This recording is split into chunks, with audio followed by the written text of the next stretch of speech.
Fireside Chat with Neal Skorpen continues. Politics and art. In our last interview, Neal, you dropped a bombshell. That your stunning cartoon was breaking every boundary, and all of a sudden you transgressed too far. You were a sophomore in college, and an editor said some thugs who did something to you. That's not quite how it happened. I was actually...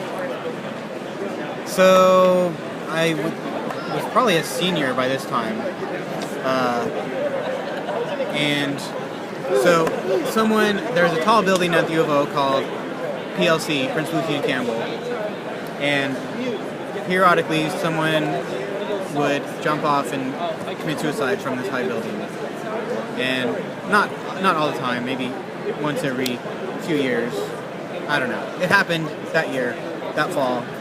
And the Emerald ran a story about it on the front page, including a photo of the bloodstain on the ground in front of the building, which I thought was in horrible taste.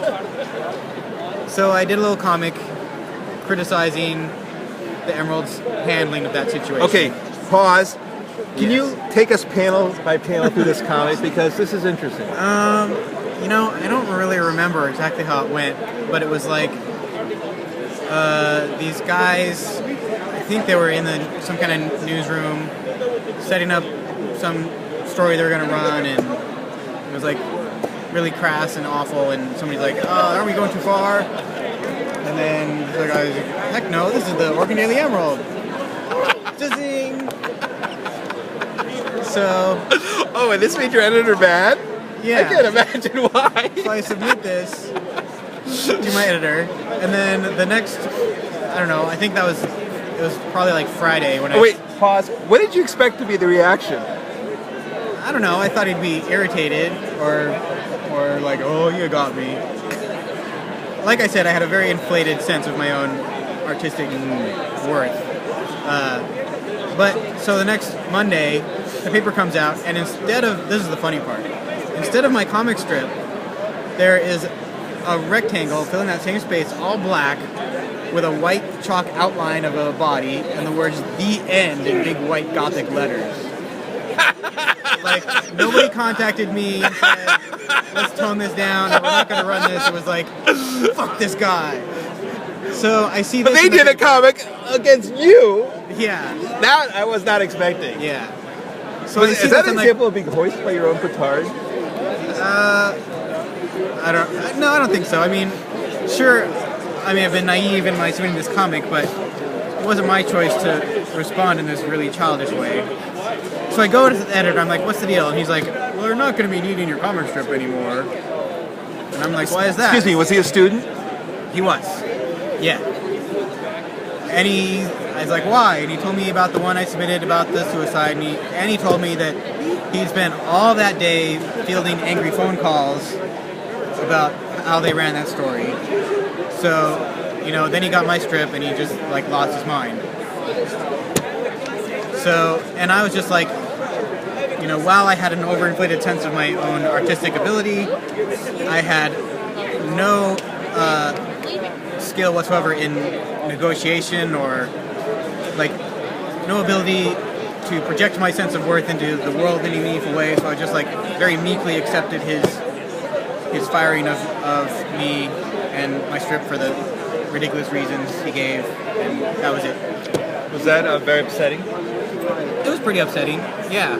I mean, doing a strip for the college paper is like the perfect gig for cartoonists, because it's this small community which you're very directly connected with. You can get very direct feedback. Hello. So I was able to, you know, I could actually talk to people who saw the cartoon on a regular basis, and you know, it's just, and you can do comics on the web, and you can do comics in large papers. Yeah. And they go out to this just very large, diffuse group of people, and it's rare to get any kind of meaningful feedback. Not so much on the web. There's a lot of vehicles for feedback on the web, but this kind of nice little closed environment of a large college campus was perfect. You know, I got to stand on my soapbox, rant and rave about what I wanted to rant and rave about, have an audience for my drawings. It's always very gratifying. So having that taken away was it was a blow. For How sure. did that experience change you? I don't know. I think it was one drop in a bucket of not knowing how to deal with editors. So, I mean, obviously after that it's like, oh, okay. I mean, it was an object lesson in don't piss off your editor to the point where they're just going to boot you. Now, wasn't this sort of like you were living the story of the dreams against the machine comic book that you wrote before this? Where all of a sudden it turned out to be your life. Wow. That's right. It's exactly that. I was at my dream job. I got booted out. I longed to return. And I had to find my own long and difficult path to get back. Well, you still had your once-a-week D&D sessions to keep you grounded. Yeah. Grounded in groundless fantasy is the best way. And polyhedral dice. Yeah. All right, so what happened next? Did you just say, okay, I've done as a cartoonist forever? No. I mean, I knew since 7th grade, I probably should have mentioned in 7th grade, I did a comic strip for the school paper that came out once a week, which was really my first foray into 4-panel daily gag. And was that biting satire? Yeah. One made my dad laugh out loud, which is pretty gratifying. And Tell us about it. So, 2 characters in the cafeteria. One's brought lunch from home, and he's like this punk character, and this was like 85, so punk was like super scary. I thought so anyway. Yeah. So this punk guy's got his sack lunch, and he's sitting next to this guy with the school lunch. And the school lunch guy's like, "What do you have?" And the punk rock guy's got this disgusting lunch, like cockroach sandwiches and whatever. Did you actually draw cockroaches in the sandwich? I did not draw it. He was looking into his sack and describing what was in there. And it was all like So awful. you were using words back then. Yeah. Back then you still believed in words. Yeah. And then the other guy looks at his school lunch and he looks back and he's like, "Want to trade?" And the punk rock guy is looking at him with this like stone-faced expression, like you're out of your mind. I'm not going to trade. And my dad like died laughing when he read it. Oh, that was the punchline? I'm not going to trade? No, there was no punchline besides "you want to trade," and then just the expression on the punk guy's face was what slayed my father. Okay. As I remember it. So. Well, bravo. Thank you. So you had that positive experience to help you withstand. So yeah. So there's that. I mean, and I've been drawing comic strips since the Awful Green Things from Outer Space, and I love the comics in the paper. There was The Far Side and Calvin and Hobbes and Bloom County and all these wonderful strips. So I knew that's what I wanted to do. Was Kathy instrumental? No. Kathy was instrumental in I better learn how to draw hands. Because I do not want to be like that garbage. What about that Sylvia? Were you reading Sylvia like that? Yeah. I was when I was that young I probably wouldn't have liked it, but yeah, Sylvia was one of my favorites in the Oregonian before they I remember you sent me a tearful email asking me to do something about it. Yes, I tried. Yeah, we all tried. But the newspaper editors continue to eject the most interesting, innovative stuff and hold on to long dead legacy strips. And the newspapers are, they're dying, and they can't seem to understand that they're not helping matters by actively killing off their comics pages. They want the blandest. Yeah. So it's really sad what's happened at the comics page. Sylvia, by the way, she's just recently retired from drawing the strip altogether, but she still runs a blog, and she's putting old strips up there, and I think she's still actually drawing new ones that she puts up there once in a while. And it's a lot of fun, so you should check out Sylvia's blog. Do you know her the website? Badgirlchats.com, I believe is what it is. Wonderful. Okay. Yeah. So, back to college. You are feeling really good about your skill, but you just had this blow with Yeah. the man Yeah. because you pointed out they made some really bad choices and you got Right. punished for it. Right. And you got punished with a cartoon. The cartoonist was Yeah. The irony. So, what happened to your self-assessment? And you said you were feeling, like many people, you didn't know how to deal with the authority and how to take these type of adversities. What happened next? So the next thing was, by this time, I was entering my first or second senior year. I was in the honors college. For the honors college, you need to create a thesis to graduate. The thesis doesn't have to be a written paper. It can be any kind of project. It needs to reflect your major and kind of the totality of the knowledge you've gained at college. As an art major, so naturally I was going to do an art project, so I decided to do a graphic novel. So I did. And were they invented back then? Oh yes. This was Watchmen, The Dark Knight were well established. I'd read both of those. I was reading Cerebus, which I really enjoyed. This was before Dave Sim went public about his misogyny, which was really awful. But yeah, there were definitely sophisticated graphic novels out there at this time. Okay. And so, how did you come up with the story for that? What happened? Okay, so you knew you're going to do a graphic novel, but that's not nothing to go with. How did you take it to the next step? So I had this set of characters I'd been kicking around since high school. This guy is one of them. His name is Bendy Joe? No. Although, I should have called him that. Maybe I'll change it. This woman was also one of them. Although she got changed. She was... In this incarnation, she's a woman disguised as a man. Yeah. Back then, she was a woman, known as a woman, still an officer in the Navy, which made lots of people mad. This guy is the pirate. He did not have the facial tattoos in his original incarnation, but he does now. And then this is the main character, Lemuel. So there's all this weird cosmic architecture going on back there, because in this world,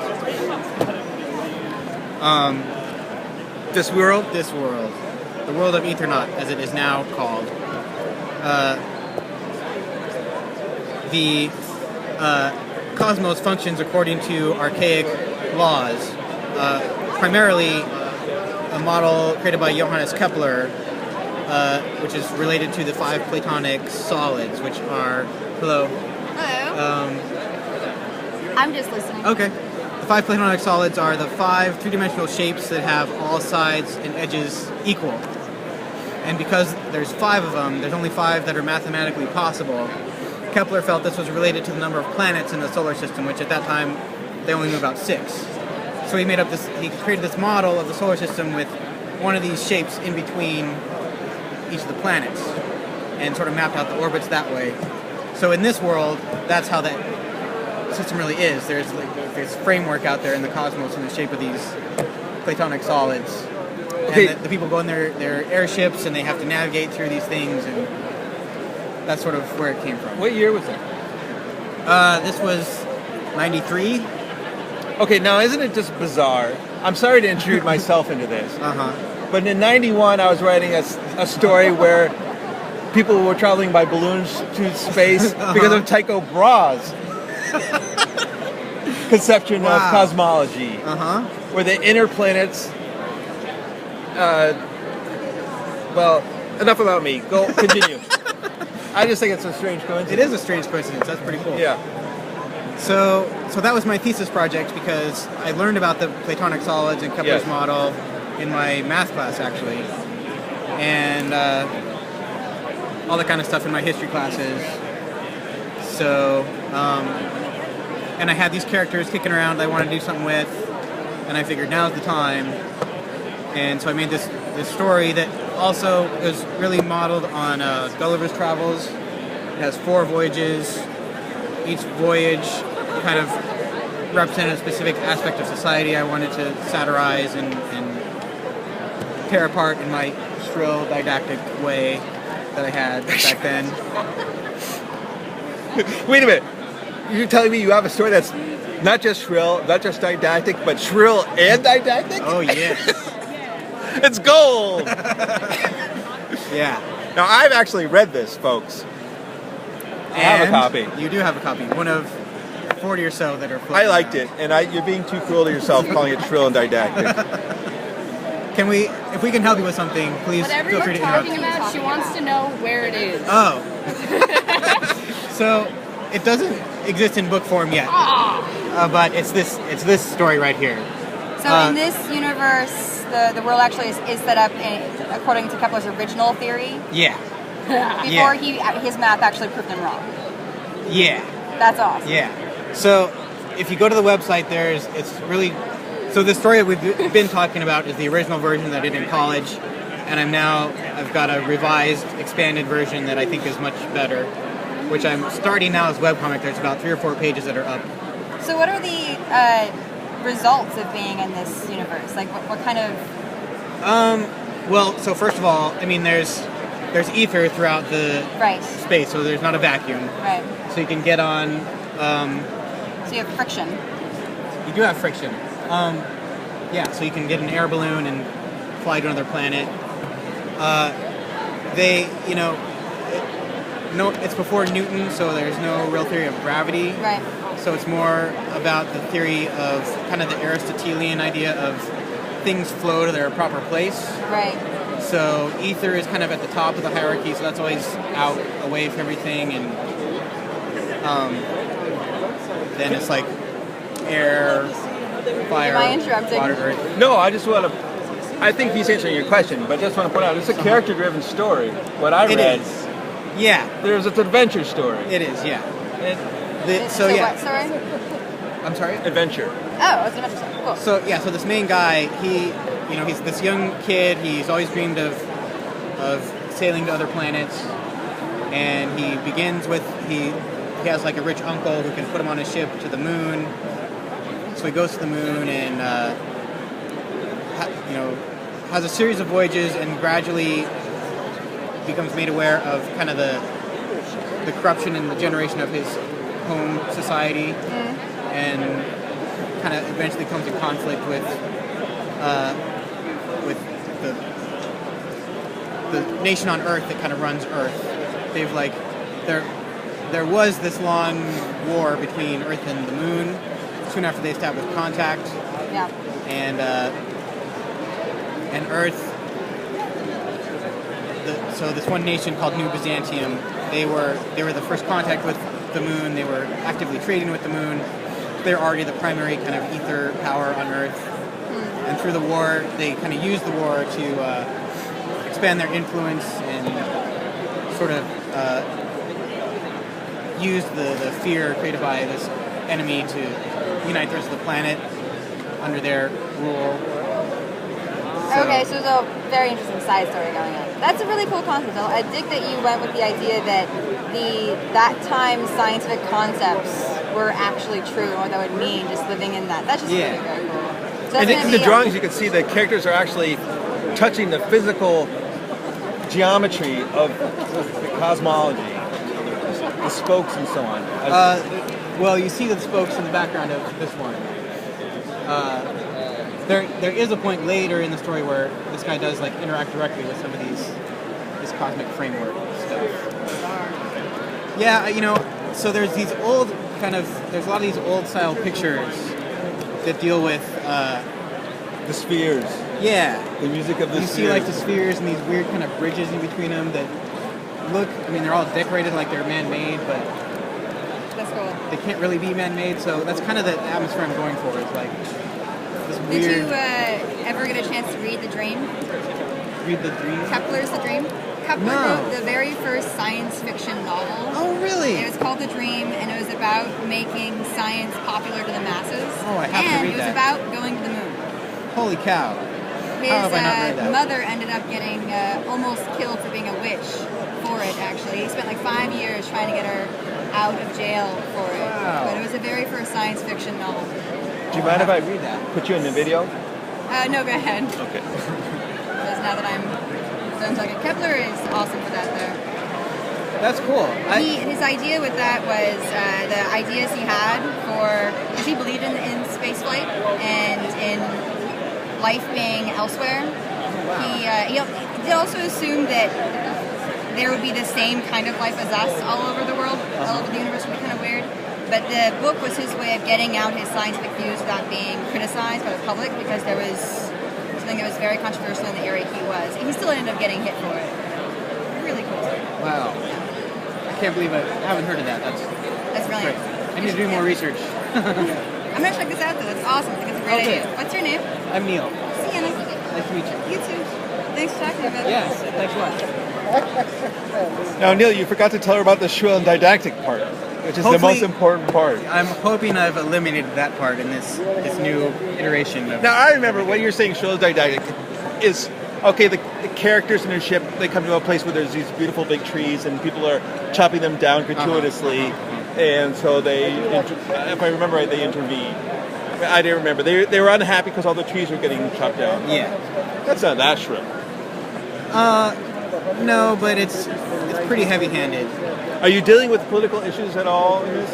Or are you just going for just story?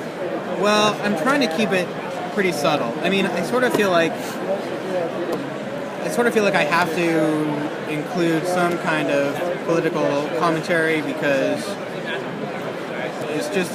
it's important to me to make some kind of effort to improve the world, and this is like my only real skill set. So Aikido is definitely works that way as well. But so I feel like I sort of have to have that element, but I'm trying to keep it much more subtle. I'm trying to just build it into the world, and rather than set up this situation and scream at the reader, look how horrible this is. I want to try to just have the characters interact with the situation and deal with it the best way they can, and let the reader absorb the situation and let the reader find the parallels in the real world, if there is such a thing. Okay, I got an idea to offer you. Okay. So say there's two pirates and they're in the pirate's mess. Okay. And one pirate's really scary looking and one's kind of nerdy or small, meek looking, and they're about to eat. And the scary pirate has some kind of crazy cockroach sandwich. And yes, that they wants to trade. I like it. Gold, baby, gold. Yeah. So we're going to continue the story of your growth as a cartoonist in another video. Okay. All right. Thank you for your time.